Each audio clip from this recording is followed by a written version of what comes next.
Not content with your content? You've come to the right place. The Discontent Show with Joe Kuzma. Every brand starts with a story. Here's how you can grow your business by sharing it. Now, with today's topic, the host of The Discontent Show, Joe Kuzma.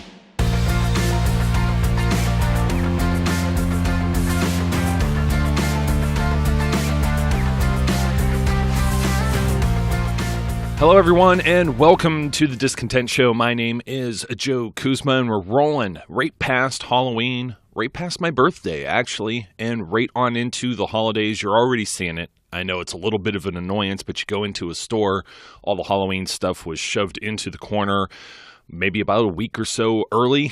Make room for all of the Christmas trees, Christmas decorations, the blow-ups, the inflatable things that go in front of your yard, and of course, Christmas music already piping through many of these stores, and you're probably thinking to yourself, this is really crazy. But one thing that isn't crazy and how this relates, you come here, you're looking for some content marketing tips, you're looking for social media tips, strategy. One thing that's really big with me, first impression, not only first impression, because it might be your last impression. It's not really cliche, especially when you're dealing with people who just scroll, tap, tap, and click, okay? But perception. And if you don't keep your pages up to date on social media, if you don't have some good, classy looking stuff, people are going to fly right on by, just like boom, those retail stores move past Halloween and into Christmas. But that might be part of your problem. I was thinking about this myself personally. I have some things that are branded pink for Breast Cancer Awareness Month, which was October, and it's time for some updates.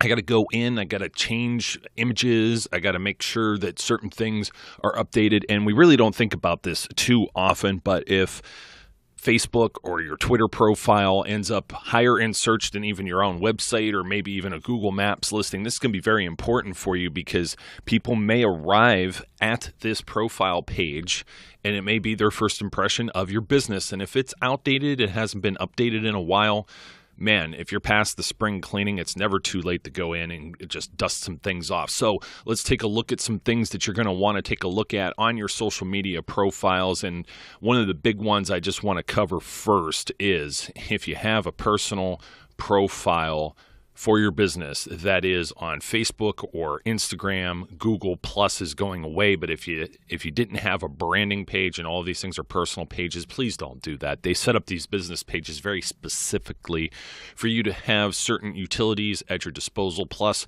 these are pages that are open publicly. Again, I bring it up many times. Facebook, after the whole congressional hearing thing, has just been wild on making sure that they cover personal privacy for individuals. You want to make sure that you have a business page, and that is people can come to it. People like the page, not necessarily become your friend. And let me tell you this, too. I have friends. I have a lot of people that I know personally, whether they're actors or they use, let's say, some type of stage name. Pro wrestlers, other people that I know, believe it or not, as crazy as that may sound, authors, pen names. If you have like crazy nicknames and stuff like that, and you're trying to just shoehorn a business name into a personal profile page, like on a Facebook, first name, last name type thing, they're eventually going to find it. They're going to think that you're fake, that you're, trying to proliferate some fake news out there or anything like that. Don't do it, because then you're going to get shut down or worse, and then you lose all of the work that you had. It's just better to just start off right out the gate with a business page. If you don't have one, you may be able to convert a personal profile into a business page. They used to have that as an ability as well, at least with Facebook. Instagram also has the ability to convert or create business pages, and since, of course, as I always mention, Facebook owns Instagram, those things are very much so tied together, so you want to make sure they're both business pages. Twitter, on the other hand, it's just like you create a Twitter account and hey, it's Twitter. So, of course, covering the big ones. LinkedIn, also, for those of you that are there, LinkedIn does have company profile pages, and that's something that you're going to want to do. You may post a lot of stuff as an individual, but you could always share stuff to and from the company page. So that's one big thing. The second one, the thing that gets seen no matter what, is going to be your icon, your profile picture, not the big cover art splash poster thing that shows on your individual pages. I don't want to break anyone's heart here by saying this, but when someone follows you, they're not always going to your specific page.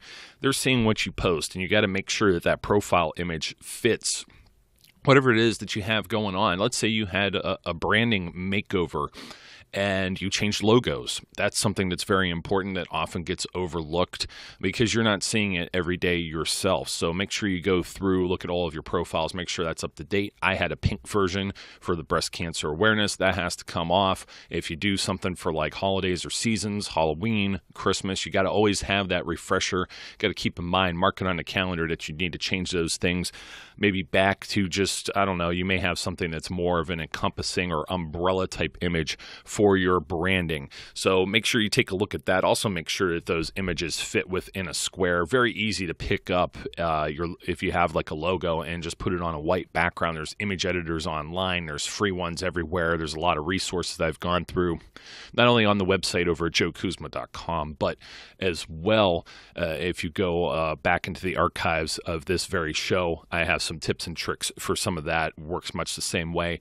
You're going to want to make that probably about 1,500 pixels square just on average, and that'll work probably for just about every single social media platform that's out there. You can make it larger if you would like. Just make sure it looks clean and the whole thing fits in that square, or else, I mean, if it's chopped off and you can't read your name, that's kind of no good either. And if it's just kind of just a photo, make it your logo. Make it something that's brand recognizable, because you're going to be sharing other things that are attributed to your brand, and you're not going to put your logo on everything that you share. So that's always tied right next to your profile name whenever you're tweeting, anything you do, Instagram, etc., etc. Very, very important too to take a look at that cover photo, because if it's fall leaves and there's snow on the ground, for those of you who have to deal with that in different parts of the country, just as you just want to make sure that you're not, pigeonholing yourself into a specific, unless you do snow removal, specific genre, then that's okay, obviously. A call to action button if you're on Facebook. That's something that they launched like a few years ago. If you have yourself a Facebook page and you've had it for a while, it may be time to go back and make sure that you may have set that to something, whether it's shop now or learn more. They have a few different ones. I may be getting them confused with the boosting or the advertising arm of Facebook, but you'll see those when you go on there. You also want to make sure that if you have, they've had short descriptions, long descriptions, they always are adding and changing features to these pages. It's not a bad thing to check every month or every other month to make sure that these are filled out and they're just not blanks. They change the layout of pages depending on what kind of business that you are, or if you're just a brand, or even if you're promoting yourself as an individual, just as I do myself, still have a Facebook page for yourself individually. I will talk in the future about your private and public lives. I don't like to mix the two together because then you're like, well, should I share this photo of my kid where people could just see it publicly? Probably not. So still make sure that you're dealing with just the business aspect there when it comes to a Facebook page or an Instagram profile. Now, these about sections, you never know what may have changed. You may have tweaked your offers or tweaked your services, or maybe you have something that's old there.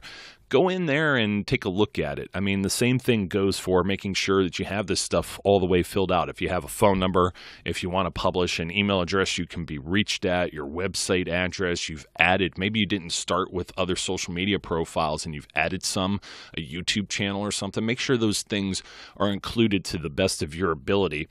In that same aspect, you're going to want to go on and make sure, I think I just mentioned business hours. Make sure your business hours are correct, especially if they change for holiday seasons. Make sure you do that on Google as well. Go into Google My Business. If you haven't done that yet, oh man, that's such a big thing that you're going to want to go and claim your business. In fact, I'm going to make sure I cover that entirely over on the website. It's not a very drawn out process, but trust me, you're going to want to make sure you have the proper website, proper branding, and proper hours for your business listed there, especially, like I said, if you have extended hours for holidays and things like that. People are going online to look for you the same way they used to use the yellow pages 30 years ago, okay? So you want to make sure that you have that there. You want to also make sure if you have a pinned post, you had an event, you had a contest, you had something that was very important and it's now out of date, you got to unpin that immediately. Take a look at all of your profiles and make sure that goes IDOs, okay? You just want to make sure that you got some things that are updated. You want to make sure that you've updated them recently and you don't have anything that's just kind of collecting dust there. The pin post is something that's kind of crazy. Another one that you want to think about too is, and this goes more into your social media marketing, is engaging with people. If you have anyone if you allow posts from visitors to your wall, you don't always see those all the time or know to look for them.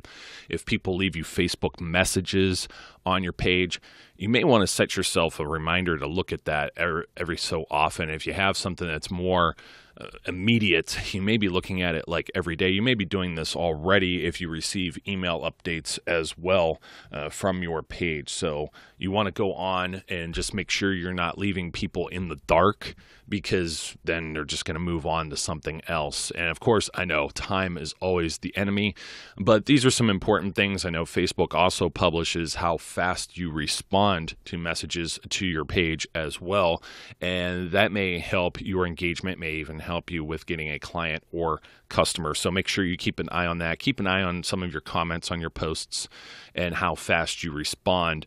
And then, finally, you're going to put some of these things out there. You update your cover image or you update your profile picture. It's going to show up. Like on Facebook, it's going to announce that you changed it. If it's something that's like a major change, hey, why don't you just announce it? Post something out there. Twitter, it won't come up automatically, but you could tweet that out there. Instagram, it won't be on there automatically. You could say, hey, look, we got a new logo, or hey, look, we changed this to pink for breast cancer awareness, or we're doing this for the holidays, for Thanksgiving, for Christmas, or whatever it may be. It's something that you could use as another piece of content. Now, likewise, if it's not a major update, Facebook is going to publish that anyways and say that you changed that image, and it's going to compete with some of your other posts. If you have some important things that are out there, you could go on, at least on the desktop version. I believe you could also do this on one of the mobile apps if you're on like an iPhone or Android. And in the top right corner, you could tap on that. We scroll down, find the actual post where it says, your business has updated their profile picture, and tap or click in the right corner, and it's going to say hide from timeline. And in that way, you don't have people commenting, and, that may become one of your most successful posts, and that might not be exactly what you want to focus your efforts and have all the attention diverted to, because then it might take away from something else that you're really trying to get people to engage with. So keep that in mind as well. I hope these tips for updating your social media profiles came in handy today. If you have any other questions for me, as always, you could find me at joekuzma.com. Thanks for listening once again. My name is Joe Kuzma, and this is the Discontent Show. I ask all of our listeners to be safe, be good, and I'll catch you later. Hi folks, this is Joe Kuzma. No, don't worry, you're not hearing things twice. I'm just here to say, from the bottom of my heart, thank you for listening to today's show and being a follower and subscriber of the Discontent Podcast. And I want to remind you that if you're interested in more information about all the various things it is that I do, whether it be about this show, content marketing, or you want to ask a question, you may visit me at joekuzma.com. That's JOEKUZMA.com. Or you can follow me as well on Facebook. Make sure you get the page and not the personal profile. Sorry, it's only for friends and family. Also on Twitter at Joe_Kuzma, LinkedIn or Instagram. Also, don't forget, if you haven't already, subscribe, whether that be on iTunes, YouTube, or your favorite podcast provider, so you don't miss out on any of the great episodes that we have. Once again, thank you again for your support, and I look forward, as always, to speaking and interacting with each of you again soon.